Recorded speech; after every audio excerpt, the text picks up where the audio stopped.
Hi everyone, welcome back for another episode of Educate to Self-Regulate. This is a little bit of a different episode really because over the last year we've been doing a lot of guest interviews in this spot and you might remember this guest, Nadine, welcome. Nadine was one of my guests on the podcast a few episodes ago now where we spoke about Yeah. learning journals, isn't it? Uh, Yeah, it was episodes, I think maybe episode 36. Good. You're better with the episode numbers than I am, Nadine. And we have been talking about some more regular kind of conversations, very much in the same way that Rory and I used to chat. So, in some ways, Nadine, I'm seeing you as a co-host of the podcast. No pressure, but it's great to have you here. I've loved our conversations today, and I think there's a lot of value in our conversations that people might benefit from. So, welcome. Thank you. No, it's very exciting to be more regular on the Educate to Self-Regulate podcast. And it's been wonderful having those conversations with you. So thank you for inviting me. And what's been happening on your end, Nadine? Because you're based in Queensland.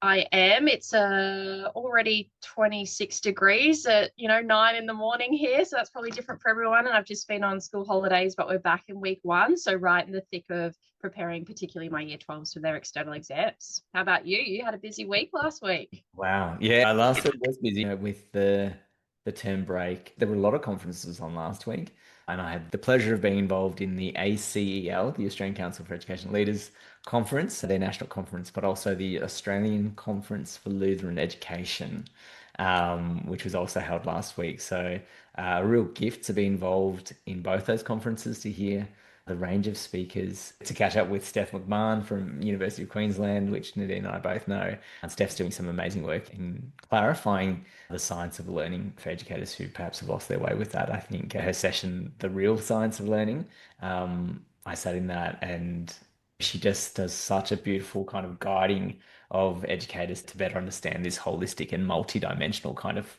underpinning of science of learning, where I think to clarify for anyone who's gone too far in the cognitive realm, I think that's useful. But Nadine, we wanted something else to do while we are on break. Yeah. We have been delving into some research and reading some journal articles, etc. And we've chosen one that we thought we would discuss here today. Are you happy to give the listeners a bit of an overview of that? Yeah, well, it was an article you actually sent me just because I was interested in something else. And then I thought this would be a great article, particularly for those in schools who are school leaders or those who are wanting to lead SRL in their schools. And this one is basically about a study where you're looking at how you can implement SRL in a school through professional learning communities and thinking about what type of people are required to facilitate that in a really proactive, positive, and effective way where you're essentially going to get outcomes and results, and really drawing in on that idea of, well, there needs to be a singular person in the PLC who's really driving what we're trying to work with here with SRL. So I really liked that this was framed in very much a practical sense for those who are in schools, underpinned by a lot of theory. And we will pop the link into that article in the podcast notes. It was a 2025 article. I'm just looking at it. It was published July 2025, so it's very recent. And for those who are keen to get straight into it, the title of the article is Professionalizing Schools and Self-Regulated Learning, Roles, Responsibilities, and Challenges of Process Coaches. Mm, You can definitely have a look at that. It's an open access article, so people will be able to access that as well. amazing. So one thing that stood out for us, Nadine, was there were a few elements that we thought would be useful for our listeners. One was the role of PLCs. My research originally was in looking at how we can leverage PLCs in schools with a self-regulated learning focus to promote and develop that teacher knowledge that is necessary. And so it was really nice to see PLCs being a core element of this research. I don't know if you noticed, Nadine, I was very happy to see that I had been referenced. You had. I was like, oh, go shy. Very good. It's great that people are still thinking about the role of PLCs in this space. So I think that's something to think about if you are leading this work in your school, and that doesn't necessarily mean as a formal in a formal position, but if you are driving Mm, thinking about self-regulated learning, even if it's only at your class level now, but thinking beyond that with a small group of teachers or at a whole school level, what is the role of a PLC? It doesn't have to be a formal structure. It can be, but it can also be quite an organic structure that is yeah. driven by the teachers themselves as well. And I facilitate the PLCs at my school, and I would love if someone came and said, I've read this article, I've heard about this role of process coach, and they said to me, I think this could work for us. I would love that. If a teacher just comes and approaches the right person to see how PLC could be shaped, that would be really helpful as well, I think. And I think we need that sort of Mhm. initiative, right? We need that initiative from educators that are dabbling in this space to say, hold on, Mhm. this is a really, we know it's an important skill set. That's why we're having this conversation. Yeah. But we need some sort of collective drive here to get some momentum here to build Mhm. that knowledge through the many kind of avenues. And I think to have that initiative from a teacher would be really powerful.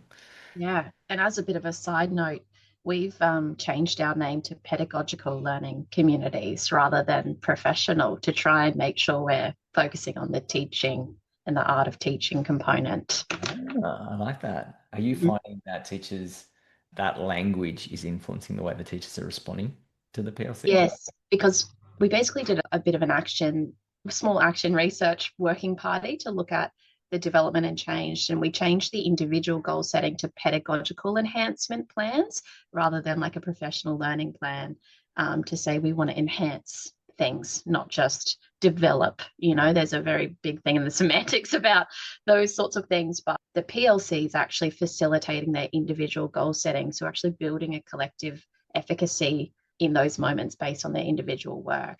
And that's been really structurally, we've timetabled it. So we're giving time, 1 hour a fortnight, for teachers to engage in that.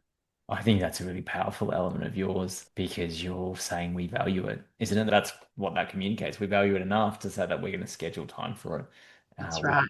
calendars. Which probably, I guess, leads to, from the article, a thing that stood out about the role of leadership in that, and what robust leadership became this word. And you and I had a quick conversation about common language across schools and education with leadership. That's not a word we normally use. Would you agree with that? No, yeah, robust is not something that comes to mind.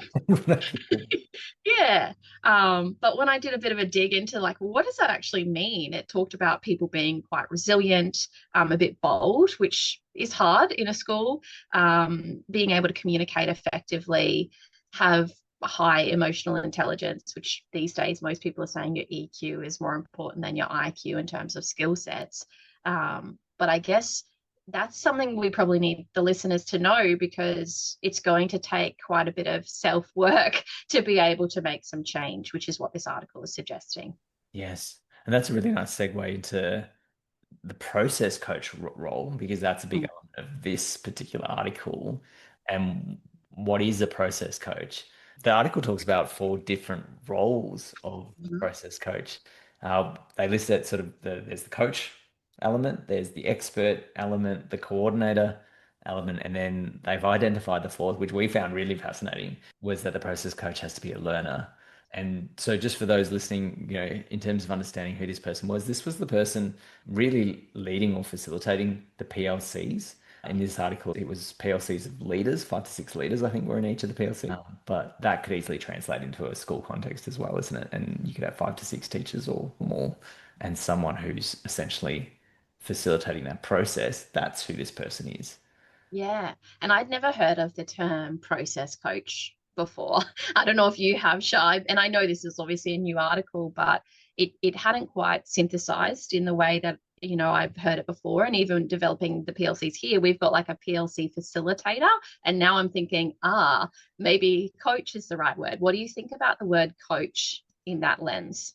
Yeah, it's interesting, isn't it? Schools, coaching has become a really Mm, the element of leadership, I feel. And then in some elements, it's got into the instructional coaching realm. There's an individual who's trained in a certain skill set, often mm, around questioning and listening and engaging in a rich conversation that can help people identify their goals and so on and so forth. yeah. I think the term coach in this realm, I don't know whether it's the right terminology. I like it, but I'm not sure it's the right terminology because of the many hats that they're wearing. But yeah, it's an interesting positioning.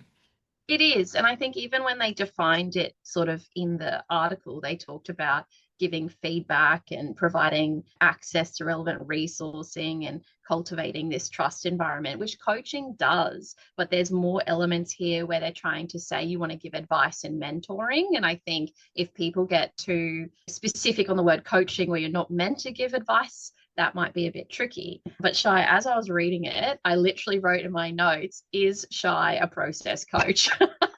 And I think for anyone who's gone to your workshops, you're very much facilitating what this article describes as not only content knowledge about SRL, but it's at the same time you're doing pedagogical content knowledge with us. And I think there is such power in thinking about those two things separately when you're trying to drive sort of a PLC and a real educational change in a school. What do you think about being called a process coach?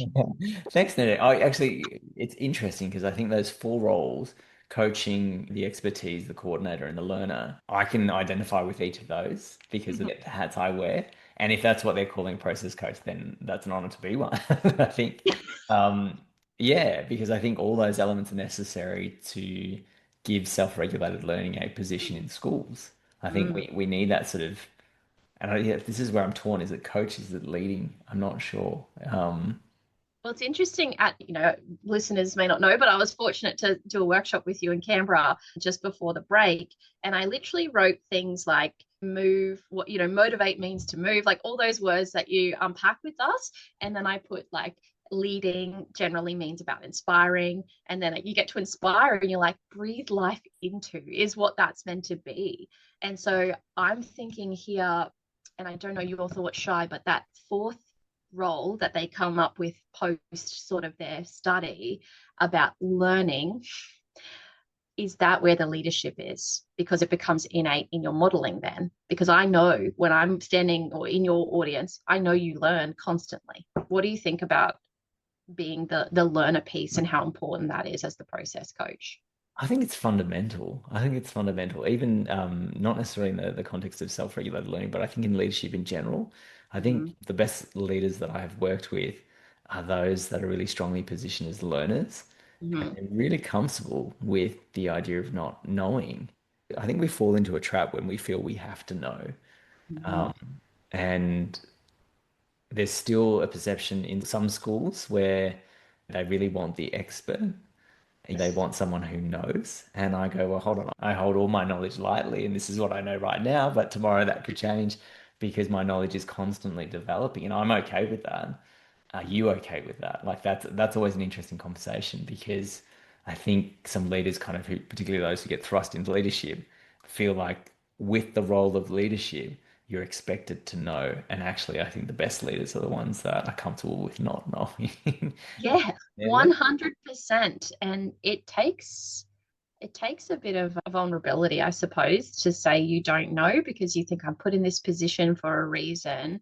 But I think what came out in the article and what's resonating with what you're saying is that often it's the people in those senior positions who need to have the learning first. And that's something I recognize. I've come away with all this knowledge about SRL, but I come back to my leadership team and then I sort of teach them about SRL because if I'm the singular person pushing this, it's not going to get anywhere. And having just the expert come and professionally develop teachers, that never works. Teachers are the worst students in those moments. The expert helps support the why, but it's then the continuous learning that's really important. Yeah, and they touch on that in the article around this ongoing professional learning that Yes. needs to occur. But it's also something that came out of my initial research, which was my PhD looked at middle leaders and the importance of the middle leader having the content and pedagogical content knowledge around self-regulated learning so that they could support their teachers with that professional learning as well. And so I think you're right. You've hit the nail on the head. Is that anyone who's leading or thinking about leading self-regulated learning actually needs to think about their own learning first, but they Yeah. also need to think about the learning of the leaders who might then support that within their school. And I guess, Shy, to point out the obvious question that maybe some of our listeners are sitting there and thinking, well, where do I find the time? Because that's normally the thing. Well, I don't have time for this, so just do it. I trust you'll do your job, so just go and do it. I would argue it's worth the investment, but many of the things I've learned from you and SRL strategies assist me in the continuous learning. Do you think there's space for us in the adult education, I suppose, to be taking some of the things we're teaching students and think about it for ourselves? 100%, absolutely. Well, the strategies that we're teaching to learners students are equally applicable to ourselves as adult learners. And I think something that came out of the ASIL conference last week, I facilitated a panel with some key leaders around how to lead, given the many things that we have to navigate, the amount of Mm, information that we have to navigate, and how do we achieve that clarity and the complexity. And one of the strong kind of consistencies that came out of those conversations was the importance of almost de-implementation, but mhm, recognizing we can't. I think Martin Westwell says really well, we can't do anything, mm, but we can't do everything, I think is the catchphrase that he has. mm, So we do have to make decisions about where we invest the time. And if we value self-regulated learning enough, I think we will invest the time there. I think if we're not or we're struggling to do that, I think it's a question of value. I think it's a question of yeah. value in relation to the other priorities that we hold. Absolutely. And it's interesting. I know Evidence for Learning is, but they have an excellent de-implementation model. And when we were doing that research on our own PLCs, we actually decided to have a year's break from having PLC as a structure to de-implement the previous process and play with, will this work? And I made it very clear to staff, we're having a break. So this is why we're having a break and this is what's happening next, which I think in schools we can find really challenging because it feels like if we lose it, it's lost forever. But it's actually just about how you give some space to the then and the now. Yes, yeah. Anna Owen said it really nicely. She said, you lead with pace, space, and grace. Uh, Mm. everyone wrote that down. Yeah. Yeah, put that on a bumper sticker. Like, It's just quite that's nice, yeah, to think about as leaders. Like, are we trying to rush through things? Are we giving people space to think about things? Uh, Yeah. um, And look, it's funny, like obviously I teach in a Catholic context, so that's word grace is like different, but I always talk about that to the kids about having free will, but the responsibility to do something really good with it. And that's kind of I guess if we go right back to the beginning of this article, it's all about your role and responsibility. And I think that's where we're at with the core of this is your responsibility first is as a learner to then be an effective teacher or leader or whatever your role at the school is. so hopefully that's the message that our listeners are taking away with them. It's a beautiful segue into ourselves as adult learners, into Nadine, you're familiar with our on the reg segment. Yeah, And but so I'm picking on you this time. I'll go first. I have, and I shared this last week at the conference. I actually did a version of it. So this is a very simple strategy. I won't go into the back end of it, but essentially, I am starting my workday with a very simple journaling routine that was inspired by Greg McKeown, the author of Essentialism. It was in his podcast, and very, very simple. You just get a blank piece of paper. You write, what is the most important thing I need to do today? And you Mm, then journal your response to that question for, he mm, recommends 6 minutes, sometimes 5 minutes is enough. And I've just found from doing that every morning, and I'm pointing to my desk on the left-hand side because that's where I've got this pile. Um, I've found the clarity and focus and the way that I show up to work has been phenomenal. And I've only been testing it for sort of 3.5, 4 weeks now, and it's mm, amazing. But I offered a version of that to the audience, 450 leaders at the ASIL conference last week, which was what is the most important thing that education or your school needs to do for our mm, young people today? And I wanted mm. to journal on that question. And the sort of responses were really interesting because I did a bit of a Slido on that. And it was super Amazing. interesting to see where our priorities are lying right now. Anyhow, Yeah. what's the strategy you're working with, I think? Well, you taught this to the Canberra crew when we were down there, and I've also been doing this every day, or a version of it. I 6 minutes was a little long for me, so I kind of, especially at a school, 3 minutes is where I come in and I time myself for 3 minutes, and that's normally enough to focus my day. But I've kind of adapted it a bit to then going at the end of the day, what actually was the most important work I did. And in the school context, it was often about the people work, the relationship building, the things I've done for students that I perhaps didn't write down about what's most important. I found that a really um, affirming process, and also just recognizing that our work at school seems busy, but normally the importance is actually in the people that we're surrounding ourselves with every day. And I pass it on to my students who are now, instead of writing to-do lists, are writing I've done lists, and they're finding a lot of accomplishment from that, where sometimes I think they're they're lacking in their awareness of how much they actually do in the day. So that's been really positive for me. So thank you for sharing that with me. And I look forward to keep sort of adapting it along the way. I love your adaptation to it. I think, reflecting on those Mm, successes, what you have achieved. yeah. If we think about self-efficacy, that's only going to boost your self-efficacy to then show up however you want to show up the next day. Yeah. You're doing it at the start and at the end of every day. Yeah. Love it. Okay, maybe that's Yeah. something I need to. And the end of the day doesn't have to be long. Sometimes it's just one sentence just to say what's the most important thing. It was having that conversation with that person who really needed me to show up in that moment. Yeah. Amazing. Nadine, absolute pleasure chatting with you about this role of process coaches and leading self-regulated learning initiatives in schools. Looking forward to our next conversation. Me too. Thank you so much. In the next episode, introducing our deep dive episode. Today, I have the lovely Kath Murdoch joining me, a primary teacher, a writer, a university lecturer, and consultant, and you've published 17 books. Kath, welcome to the podcast. How are you Thank today? you.